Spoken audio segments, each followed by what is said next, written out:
فتى الا علی لا سیف الا ذوالفقار۔ علی جیسا بہادر کوئی نہیں اور ذوالفقار جیسی تلوار کوئی نہیں۔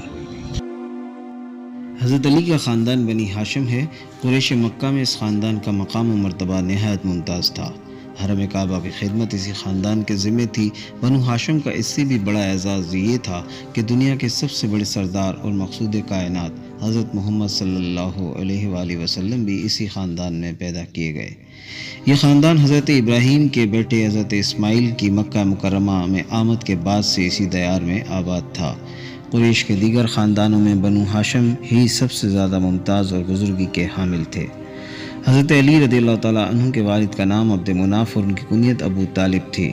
سلسلہ نسب کچھ یوں بنتا ہے: علی ابن ابو طالب، عبد مناف بن عبد المطلب بن ہاشم بن مناف بن قسی بن کلاب بن مرا بن کعب بن لوئی بن غالب بن لہر بن مالک بن فدر بن کنانہ۔ حضرت علی کے والد ابو طالب عبد مناف اور حضور صلی اللہ علیہ وآلہ وسلم کے والد حضرت عبداللہ حقیقی بھائی تھے۔ ابو طالب، عبد مناف، عبداللہ اور زبیر عبد المطلب کے تینوں بیٹے فاطمہ بنت عمرو بن عائد کے بطن سے تھے۔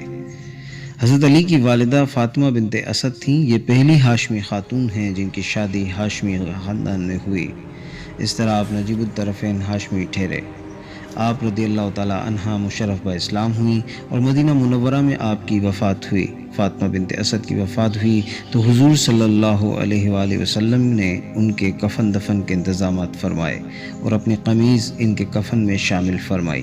قبر تیار ہونے کے بعد پہلے خود قبر میں داخل ہوئے۔ سیدنا حضرت علی المرتضیٰ کے فضائل و مناقب اور کردار کارناموں سے تاریخ اسلام کے اوراق روشن ہیں، جس سے قیامت تک آنے والے لوگ ہدایت اور رہنمائی حاصل کرتے رہیں گے۔ حضرت سعد ابن ابی وقاص رضی اللہ تعالیٰ عنہ سے روایت ہے کہ حضور اکرم صلی اللہ علیہ وآلہ وسلم نے فرمایا، حضرت علی رضی اللہ تعالیٰ عنہ سے فرمایا کہ تم میری طرف سے اس مرتبے پر ہو جس مرتبے پر حضرت ہارون حضرت موسیٰ علیہ السلام کی طرف سے تھے، مگر بات یہ ہے کہ میرے بعد کوئی نبی نہ ہوگا۔ یہ روایت بخاری و مسلم میں موجود ہے۔ آپ عشرہ مبشرہ جیسے خوش نصیب صحابہ کرام میں بھی شامل ہیں جن کو حضور صلی اللہ علیہ وآلہ وسلم نے دنیا میں ہی جنت کی بشارت اور خوشخبری عطا فرمائی۔ خلافت راشدہ کے اعلیٰ منصب پر بھی فائز ہوئے۔ آپ کو السابقون الاولون میں بھی خاص مقام اور درجہ حاصل ہے۔ آپ بیعت رضوان میں شریک ہوئے، اصحاب الشجرہ کی جماعت میں شامل ہوئے جن کو اللہ تعالیٰ نے قرآن مجید میں راضی اور جنت کی بشارت اور خوشخبری عطا کی۔ آپ اصحاب بدر میں سے بھی ہیں جن کی تمام خطائیں اللہ تعالیٰ نے معاف کر دیں۔ مکی زندگی میں حضور صلی اللہ علیہ وآلہ وسلم کے ساتھ ہر قسم کے مصائب و مشکلات کو جھیلتے رہے۔ حضور صلی اللہ علیہ وآلہ وسلم نے آپ کو اپنا مواخاتی بھائی بنایا اور چند سال بعد حضور صلی اللہ علیہ وآلہ وسلم نے ان کو اپنے ساتھ وہی نسبت دی جو حضرت موسیٰ علیہ السلام کو حضرت ہارون علیہ السلام سے تھی۔ آپ کے چہرے پر ہر وقت مسکراہٹ اور پیشانی پر سجدے کے نشان، معمولی لباس سے بدن فرماتے۔ آپ کا عبایا اور عمامہ بھی سادہ تھے۔ گفتگو علم و حکمت اور دانائی سے بھرپور ہوتی۔ بچپن سے نہ صرف حضور صلی اللہ علیہ وسلم کے ساتھ رہے بلکہ آپ صلی اللہ علیہ وآلہ وسلم ہی کی آغوش محبت میں پرورش پائی۔ آپ صلی اللہ علیہ وآلہ وسلم نے آپ کے ساتھ بالکل فرزندگی کا معاملہ فرمایا اور اپنی دامادی کا شرف بھی عطا فرمایا۔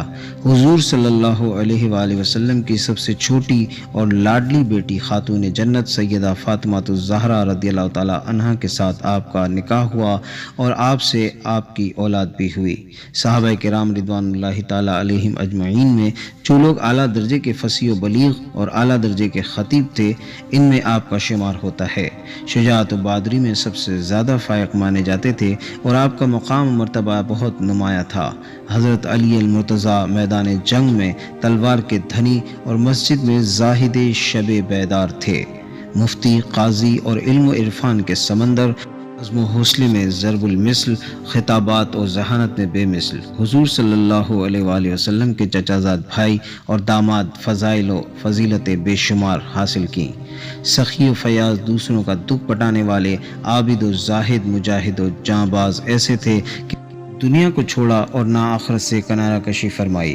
ان سب کے باوجود نہایت سادہ زندگی گزارتے تھے۔ نمک، کھجور، دودھ اور گوشت سے رغبت تھی۔ غلاموں کو آزاد کرتے اور کھیتی کی دیکھ بھال کرتے تھے۔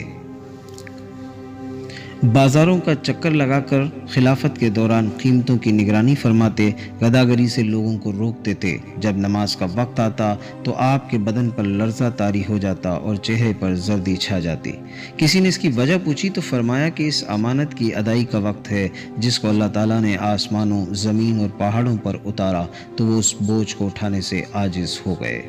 آپ رضی اللہ تعالیٰ عنہ میں عز و انکساری نمایاں تھی۔ اپنے عہد خلافت میں بازاروں میں تشریف لے جاتے اور وہاں جو لوگ راستہ بھولے ہوتے انہیں راستہ بتاتے، بوجھ اٹھانے والوں کی مدد کرتے۔ تقویٰ اور خشیت الہی آپ رضی اللہ تعالیٰ عنہ میں بہت زیادہ تھی۔ ایک بار آپ ایک قبرستان میں بیٹھے تھے۔ کسی نے کہا، اے ابو الحسن، آپ یہاں کیوں بیٹھے ہوئے ہیں؟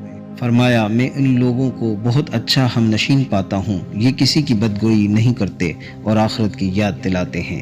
ایک مرتبہ آپ قبرستان میں تشریف لے گئے اور وہاں پہنچ کر قبر والوں کو متوجہ کر کے فرمایا، قبر والو، اے بوسیدگی والو، اے وحشت و تنہائی والو، کہو کیا خبر ہے، کیا حال ہے؟